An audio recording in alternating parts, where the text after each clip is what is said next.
سیدنا و مولانا محمد مقصود کائنات کے عنوان حضور ہیں تفسیر حق ہے حاصل قرآن حضور ہیں اللہم صلی علی سیدنا و مولانا محمد دل ہے جگر ہے جان ہے آنکھوں کے نور ہے ہم بے کسوں کی زیست کا سما حضور ہے اللہم صلی علی و مولانا محمد اللہم صلی علی سیدنا و مولانا محمد اللہم صلی علی سیدنا و مولانا محمد میرے مصطفیٰ میرے مجتبیٰ ساحسین آیا نہ آوے گا انہیں دیکھنا ہو جو خواب میں تو درود ان پہ پڑھا کرو اللہم صلی علی سیدنا محمد دل ہے جگر ہے جان ہے آنکھوں کے نور ہے دل ہے جگر ہے جان ہے آنکھوں کے نور ہے ہم بے کسوں کی زیست کا ساما حضور ہے اللہم صلی علی سیدنا و مولانا محمد کیسے ملے سکون بجز دامن رسول جب مرضنا علاج کے درما حضور ہیں اللہم صلی علی سیدنا و مولانا محمد کیوں آپ فکر کرتے ہیں تاکہ نجات کے کیوں آپ فکر کرتے ہیں تاکہ نجات کے جب شعبہ نجات کے نگراں حضور ہیں اللہ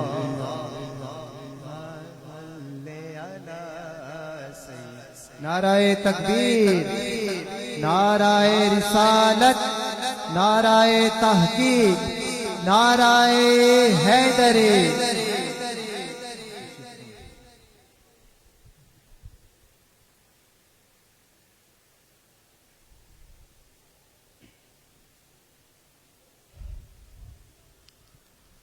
الحمدللہ اللہ کریم کا بے حد کرم اور اس کا فضل ہے کہ آج ایک بار پھر ہم اس کے اور اس کے پیارے حبیب صلی اللہ علیہ وسلم کی ذکر کی محفل میں اکٹھے ہیں۔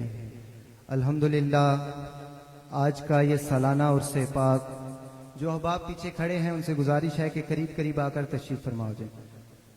آج کا یہ سالانہ عرس پاک الحمدللہ میرے دادا جان قبلہ طاہر کریمی رحمۃ اللہ علیہ، آپ کے پیر و مرشد، آپ کے شیخ حضور خواجہ خواجگان مجدد وقت حضور قبلہ حافظ عبد الکریم رحمۃ اللہ علیہ آپ کے سال ثواب کی یہ آج کی محفل منعقد کی گئی ہے۔ قبلہ عالم حضرت صاحب مزار اپنی حیات مبارکہ میں بھی اپنے شیخ کا عرس منایا کرتے تھے اور آپ کو اپنے شیخ سے عیدگاہ شریف سے بہت محبت تھی۔ اللہ کریم آپ کے بھی کروڑوں درجات بلند فرمائے۔ ہماری خوش قسمتی ہے کہ حضور قبلہ علامہ صاحب ہمارے درمیان موجود ہیں۔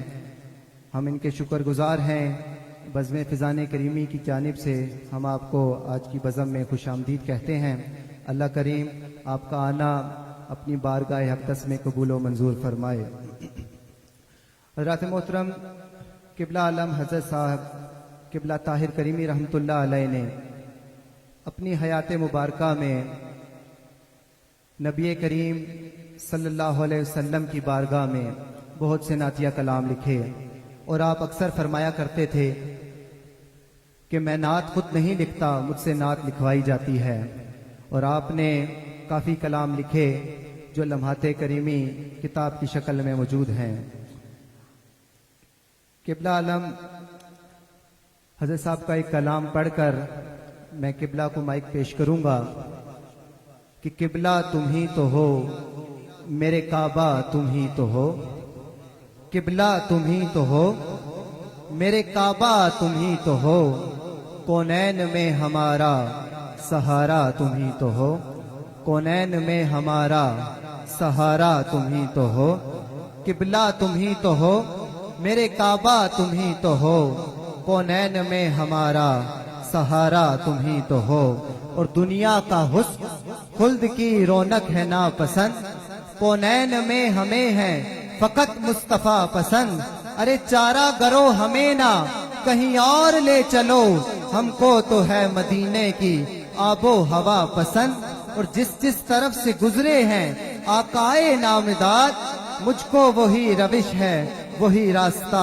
پسند، اور جس میں کدے سے پی تھی اویسو بلال نے، جس میں کدے سے پی تھی اویسو بلال نے، طاہر نے کر لیا ہے وہی میں کدا پسند، طاہر نے کر لیا ہے وہی میں کدا پسند، کہ مقصود کائنات کے عنواں حضور ہیں، تفسیر حق ہیں، حاصل قرآن حضور ہیں، ارے دل ہیں جگر ہیں، جان گئے آنکھوں کے نور گئے، ہم بے کسوں کی زیست کا ساما حضور ہیں، اسیاں شیار پھرتے کہاں ہو ذرا سنو، ارے محشر میں صرف دافعے اسیاں حضور ہیں، اور مقطع میں آپ لکھتے ہیں کہ کیوں آپ فکر کرتے ہیں طاہر نجات کی، کیوں آپ فکر کرتے ہیں طاہر نجات کی، جب شعبہ نجات کے نگراں حضور ہیں، جب شعبہ نجات کے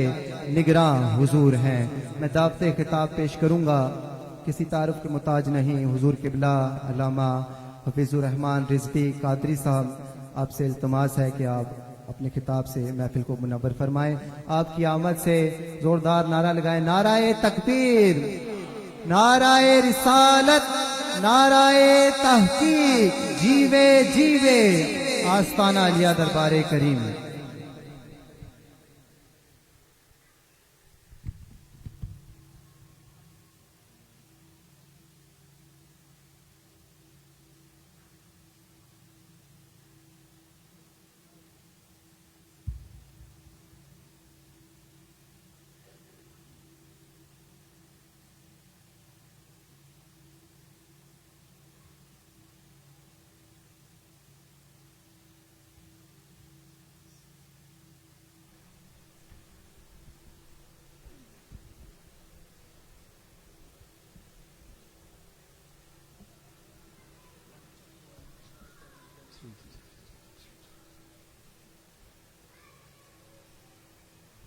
الحمد لله رب العالمين والصلاة والسلام على سيد الأنبياء والمرسلين أما بعد فأعوذ بالله من الشيطان الرجيم بسم اللہ الرحمن الرحیم ان الذین قالوا ربنا اللہ ثم استقاموا صدق اللہ العظیم وصدق رسولہ النبی الکریم الامین۔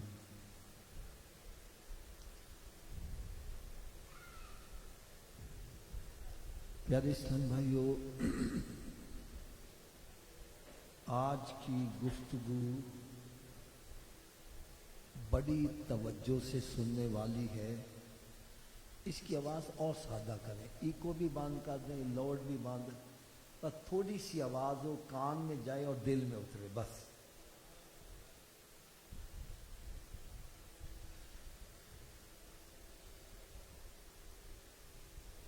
آج کا بیان توجہ سے اس لیے سننا ہے کہ ہو سکتا ہے کہ کسی کے دل پر چوٹ لگے تو رخ مدینہ شریف کی طرف ہو جائے۔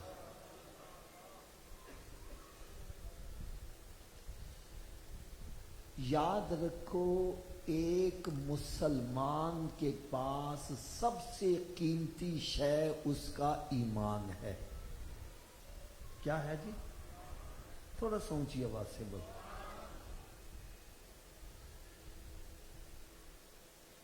یہ کتنا قیمتی ہے، اس کی میں ایک مثال دے دوں۔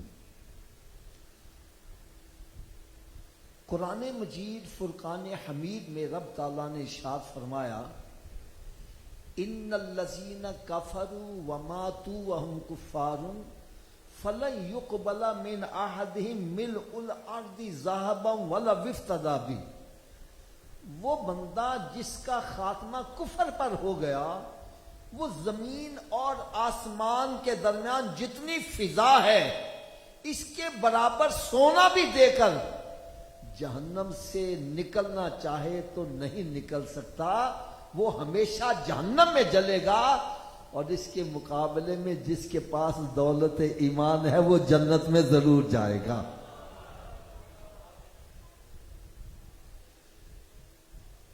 اگر ابھی بھی سمجھ نہیں آئی تو ایک اور مثال دے دوں۔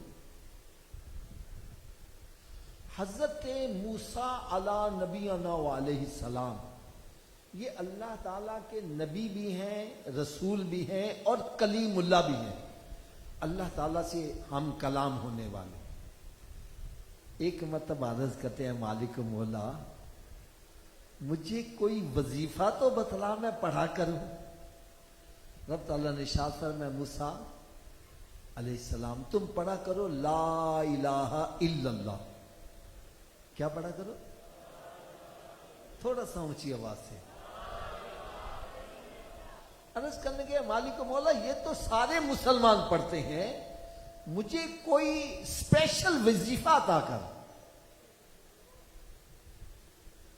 رب تعالیٰ نے ارشاد فرمایا، موسیٰ تو اس کو معمولی سمجھتا ہے؟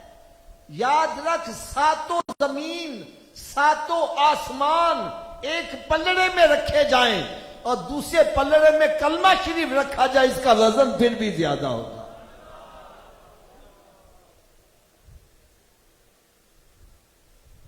یہ میں اس لیے آپ کو کہہ رہا ہوں، آج کچھ ایسے بھی افراد ہیں وہ کہتا ہے چھڈو جی اسی کی مسلمان ہاں، ساڈے نال فلانے چنگے۔ ارے خاک ایسے منہ میں، کبھی ایسی بات نہ کرو۔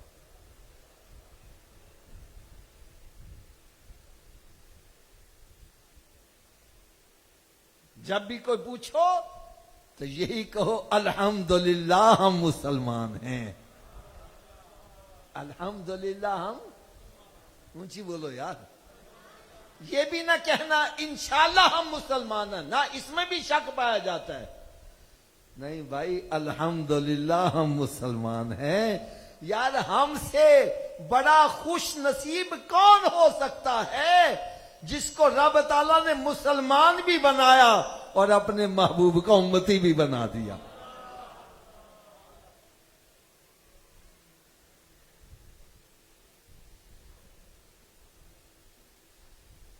ایک مسلمان کے پاس سب سے قیمتی شے کیا ہے؟ اچھا یہ سپیکر والے سے میں ابھی بھی راضی نہیں، بالکل سادہ آواز کرو یار، آپ کی بڑی مہربانی، اگر آپ نہیں کریں گے تو میں بغیر سپیکر کے بیان کروں گا۔ حضرت صاحب میں نے ابھی عرض کی مسلمان کے پاس سب سے قیمتی شے کیا چیز ہے؟ اور یہ بھی بات میری کان کھول کے سن لو، جتنی زیادہ قیمتی شے ہو اس کی فکر بھی اتنی زیادہ ہونی چاہیے۔ نہیں سمجھ آ رہی؟ میں چھوٹی سی مثال دے دوں، میری جیب میں 5 روپے کا سکہ ہے، کتنے کا بابا جی؟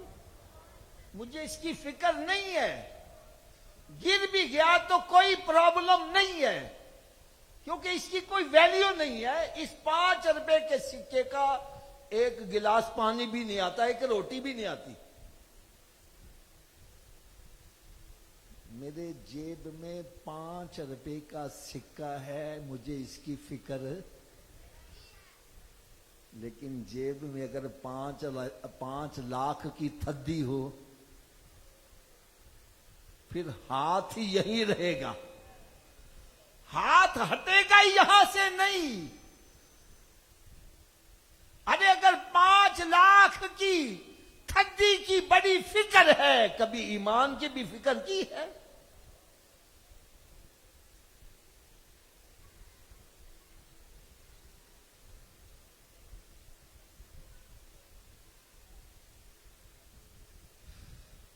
میری بات کا کوئی غلط مطلب نہ لے جائے، الحمدللہ اپنا عقیدہ ہے کہ ہر صحابی نبی جنتی جنتی، بلکہ قرآن تو ان کے بارے میں یہ کہہ رہا ہے والذین اتبعوہم بإحسان رضی اللہ عنہ ورضوا عنہ۔ صحابہ کرام کا مقام اتنا بلند ہے کہ جو ان کے نقش قدم پر بھی چلے گا رب ان سے راضی ہو جائے گا، ان کو جنت عطا کرے گا۔ تو جن کے نقش قدم پر چلنے سے جنت ملتی ہے ان کا اپنا مقام کتنا بلند ہوگا۔ لیکن ایک بات ذرا غور سے سننا، ایمان کی فکر ان کو بھی ہوتی تھی، ہوتی تھی کہ نہیں ہوتی ہے؟ بولو تو صحیح ہے، تو پھر ہمیں بھی ہونی چاہیے کہ نہیں ہونی؟ تو آج میں نے بیان کیا کرنا ہے آپ کو پہلے بتلاؤں۔ نمبر 1، ہمیں چیک کرنا ہے کہ ہمارے اندر ایمان ہے بھی کہ نہیں ہے، چیک کیسے کیا جائے۔ دوسرا، ایمان کی حفاظت کیسے ہو۔ یہ 2-3 باتیں میں نے عرض کرنی ہے، پھر اجازت چاہوں گا۔ لہذا یہ ایمان کا معاملہ ہے، بڑا نازک ہے، ہر بندہ بالکل غور سے سنیے گا۔ پہلی بات،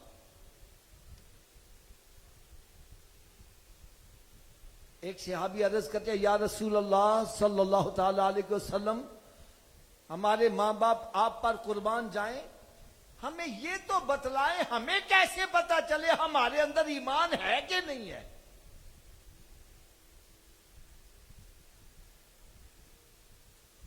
تو کروڑوں درود، کروڑوں سلام اس پیارے آقا صلی اللہ علیہ وسلم پر۔ یار بڑا آسان اور سادہ سا جواب دیا، فرمایا میرے صحابہ جب تمہیں نیکی اچھی لگنے لگے گناہ برا لگنے لگے سمجھ جانا دولت ایمان موجود ہے، اور اگر نیکی برائی کی تمیز ہی ختم ہے اور سب جائز ہے پھر ایمان والا خانہ خالی ہے۔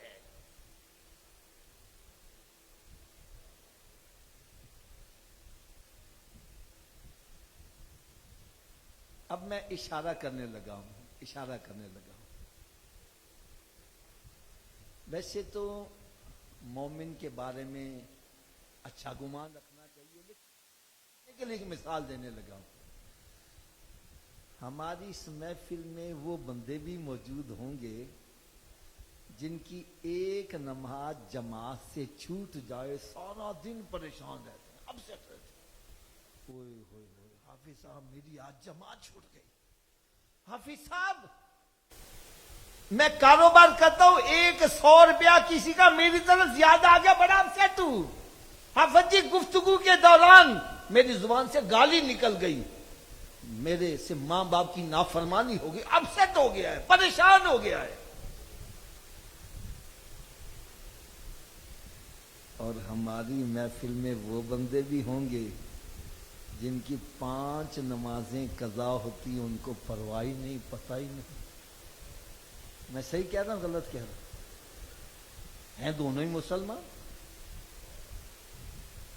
ایک کی صرف جماعت چھوٹی پریشان ہو گیا, اور ایک کی 5 نمازیں قضا رہی, اس کو پرواہ ہی نہیں. وجہ کیا ہے؟ وجہ بھی بتلاؤں. یہ میرا کپڑا سفید ہے, اس پر کالا داغ لگ جائے دور سے برا محسوس ہوگا, اور اگر میرا کپڑا ہی کالا ہے اس پر داغ لگے تو محسوس اونچی بولو. بس سمجھ لو جس کی ایک نماز جماعت سے چھوٹی اس کا دل سفید چادر کی طرح صاف ہے, چھوٹا سا داغ بدنما لگ رہا ہے. اور جس کی 5 نمازیں قضا ہو گئی, ارے اس کا دل ہی کالا ہو چکا ہے, اس پر داغ لگنے سے پتہ ہی نہیں چل رہا. میرے آقا صلی اللہ علیہ وسلم نے ارشاد فرمایا, جب بندہ گناہ کرتا ہے اس کے دل پر ایک داغ لگ جاتا ہے, توبہ کر لے رب تعالیٰ مٹا دیتا ہے, نہیں توبہ کرتا وہ داغ بڑھتے بڑھتے دل کو ہی کالا کر دیتا ہے. جب دل کالا ہو جائے پھر اچھائی برائی کی تمیز ختم ہو جاتی ہے. جب اچھائی برائی کی تمیز ختم ہو جائے, فرمایا پھر خطرہ ہے کہیں ایمان اور کفر کی تمیز نہ ختم ہو جائے, کہیں خاتمہ خراب نہ ہو جائے.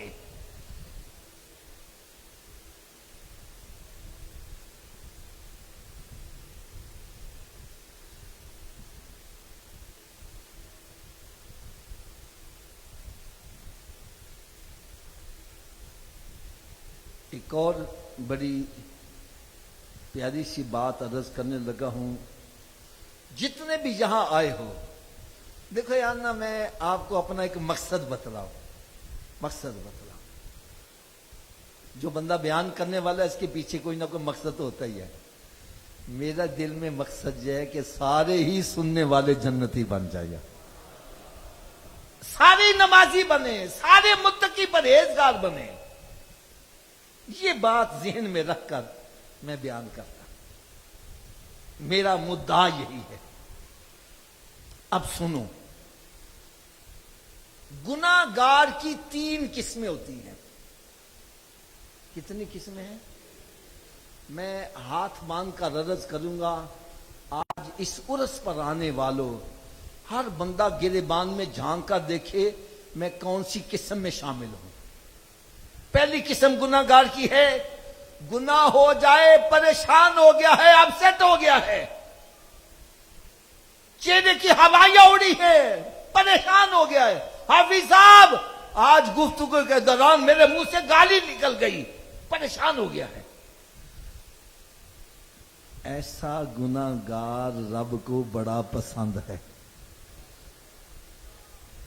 حدیث مبارکہ میں آتا ہے, جس بندے سے غلطی سرزد ہو جائے اور اس کے دل میں احساس ندامت پیدا ہو جائے تو وہ ندامت بندے کے ساتھ چمٹ جاتی ہے, اور اتنی دیر تک بندے سے جدا نہیں ہوتی جتنی دیر تک اس کو جنت میں داخل نہیں کروا دیتی.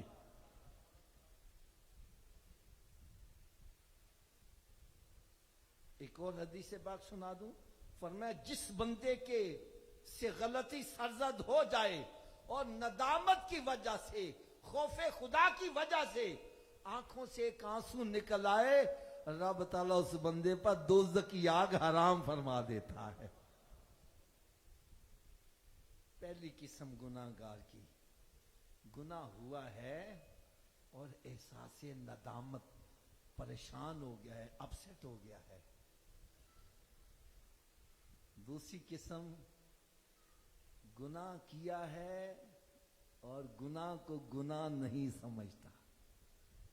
اب بھائی آپ نماز نہیں پڑھتے اور ساری دنیا نہیں پڑھتی, میں نہیں پڑھی, کیڑی قیامت آ گئی؟ بھائی آپ رشوت کیوں لیتے ہو؟ اور رشوت نہ لیں تو بچوں کی فیسیں کیسے ادا کریں؟ بھائی آپ جھوٹ کیوں بولتے ہو؟ اور سچ بولیں گے تو بھوکے ہی مریں گے. بھئی آپ سودی کاروبار کیوں کرتے ہو؟ وہ ساری دنیا ہی سودتے چل دی ہے, میں نے کر لیا, کون سی قیامت آ گئی؟ وہ گناہ کر رہا ہے, گناہ کو گناہ. اونچی بولو ذرا یار. دیکھو یار میں بالکل آپ کو واضح بات کہنے لگا ہوں, میری بات غلط ہو مت لحاظ کرنا, کھڑے ہو کے کہنا حافظ صاحب غلط آپ کہہ رہے ہیں. میں سب کے سامنے معذرت بھی کر لوں گا, الفاظ بھی واپس لے لوں گا, اور اگر میری بات سچی ہو پھر عمل ہونا چاہیے کہ نہیں ہونا چاہیے؟ جو بندہ گناہ کرتا ہے اور گناہ کو گناہ نہیں سمجھتا, ایسے بندے پر توبہ کا دروازہ بند ہو جائے گا. آپ کہیں گے جی توبہ کا دروازہ تو قیامت کے روز بند, آپ ابھی بند کر رہے ہو. اور بھائی توبہ تو وہ کرے گا جو سمجھتا مجھ سے گناہ ہوا, جو کہتا میں نے گناہ کیا ہی نہیں ہے, توبہ کرے گا.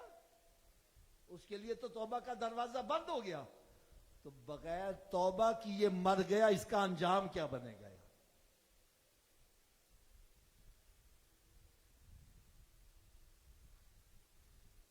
اور گناہ گار کی تیسری سٹیج, دا ورسٹ سٹیج, بدترین سٹیج کون سی ہے؟ گناہ کر کے اکڑتا ہے, فخر محسوس کرتا ہے. اور جی ہم راتی شادی پہ گئے, ساری رات ہم نے شراب پی, ساری رات مجرا دیکھا, شرم سے ڈوب نہیں مارا, فخر کر رہا ہے. یاد رکھو جو گناہ کر کے فخر محسوس کرتا ہے وہ اللہ تعالیٰ کے غضب کو دعوت دے رہا ہے. اور اللہ تعالیٰ کی گرفت کیسی ہے؟ فرمایا ان بطش ربک لشدید, اس کی گرفت اتنی سخت ہے کہ بڑے بڑے نمرود, بڑے بڑے شداد, بڑے بڑے حامان, بڑے بڑے فرعون جو ہیں اس کی گرفت میں آئے تو پھر ان کا مال ان کو بچا نہیں سکا, بڑی بڑی فوجیں ان کو بچا نہیں سکا. حضرت صاحب نمرود کے پاس فوج کتنی تھی, دولت کتنی تھی, طاقت کتنی تھی؟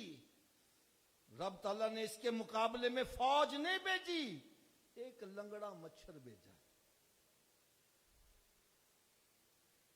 اور میں تیری اوقات تو یہ ہے, تو لنگڑے مچھر کا مقابلہ نہیں کر سکتا. اور آج ہم بڑے اکڑ کر چلتے ہیں.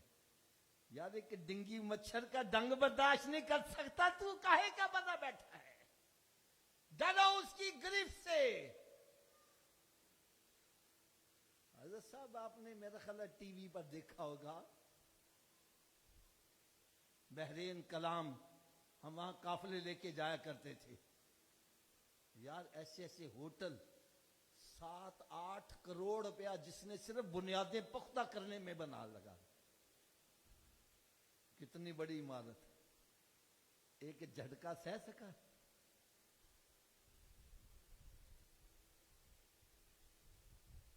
اس طرح اڑا کے رکھ دیا جیسے کاغذ کا پرزہ اڑ رہا ہے. ڈرو اس کی گرفت سے. اللہ تعالیٰ سے ہر وقت ڈرتے رہو, کبھی نافرمانی کر کے فخر محسوس نہ کرو. یار میں کسی بندے پر اعتراض نہیں کرتا, صرف میں ایک اشارہ کرنے لگا ہوں.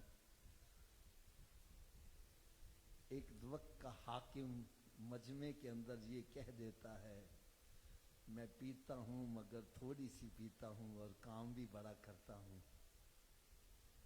اس نے ندامت سے نہیں کہا حضرت صاحب سربراہ مملکت ہو اور تختہ دار پر چڑھا دیا جائے. ڈرو. توتی الملک من تشاء وتنزع الملک ممن تشاء. وہ ایک پل میں چاہے گداگر کو بادشاہ بنا دے, بادشاہ کو پڑے تو گداگر بنا دے. ڈرو اس کی گرفت سے.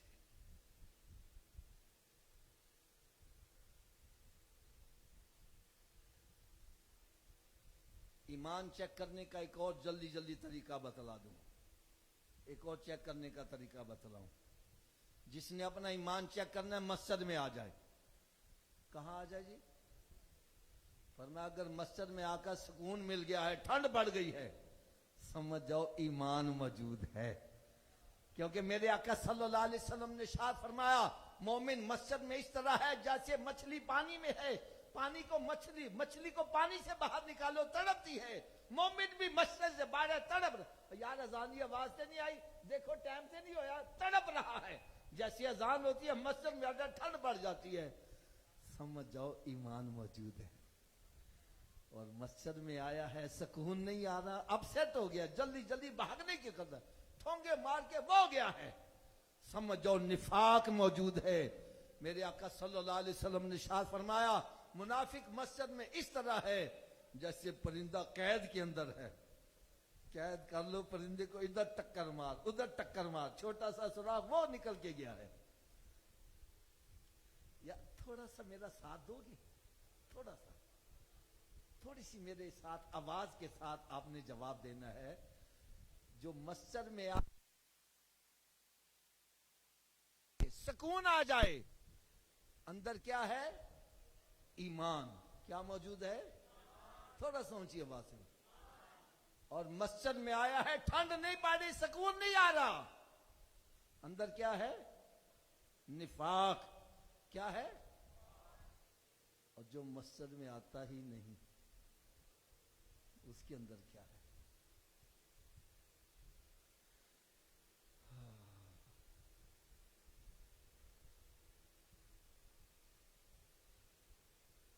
اب ایمان